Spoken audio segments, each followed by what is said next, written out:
Hi, I'm Zee Kesler, and I'm going to teach you how I made this sign for my small business using a thunder laser.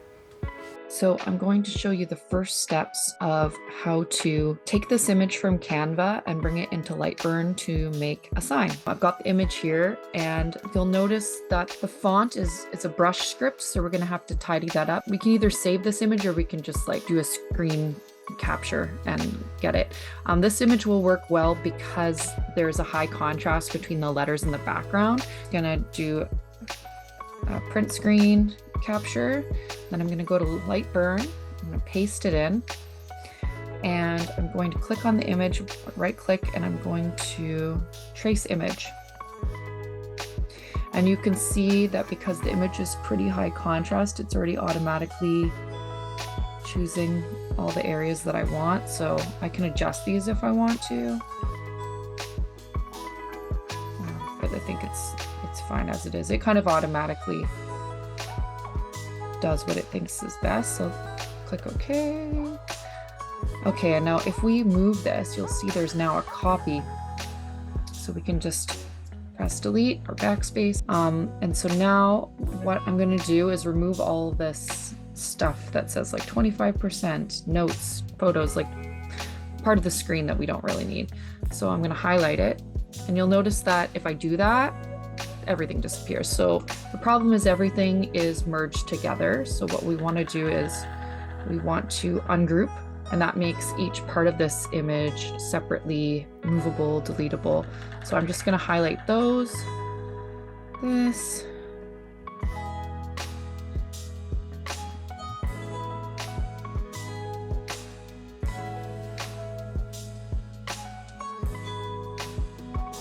there we go. So now if we want this to be bigger, we can just select that and we can drag this. We can move it to where we want it to be. So that's just we want everything to be together. So we can move it around on the screen. So the next thing we're gonna do is we're gonna zoom in, and we're going to look at all these little, so you can see, because the type of font is kind of funky, it's a brush script, so let's highlight these little bits, and we're going to delete those little areas. Some of the bigger ones are okay, they'll be easier to poke out. So there's a little one here. So we're gonna go through the whole image and do that. And then you'll notice we can choose the size, what we want it to be. So the height and width. We can make it millimeters or inches, doesn't matter. So I'm going to do a few tests. So when you receive your thunder laser, you'll get a book with material settings. And so I'm going to do my background out of plywood. So I want to test the settings for cutting all the way through to make my circle. But I also want to do a trick where I will engrave my letters on the background. When I engrave them, I'll know exactly where to place my letters cut from MDF on top. It will help me with my alignment. I like to record my settings on the back of my test project so I don't forget. Do some more tests here on the MDF. So now that I know what my settings are going to be, I'm going to take each letter of my project and I'm going to place it on a different layer. And I'm going to make it so my laser doesn't actually cut the other letters, just the letter C, by making sure that the output is turned on, and for the other layers, the output's turned off. Now I want to send the project to the laser. Click OK, or I can name it whatever you want to do. Yes, it's going to overwrite the file, that's okay. My MDF is a little bit bowed, so I'm going to use these blocks here to keep it down.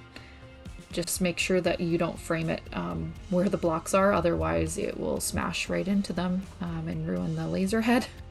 So now I'm going to try framing my project. So now that we've sent the project to the machine, we can press frame. But I'm going to do another one here. So there's my area it's going to cut. That looks pretty good. Now let's see if it cut through.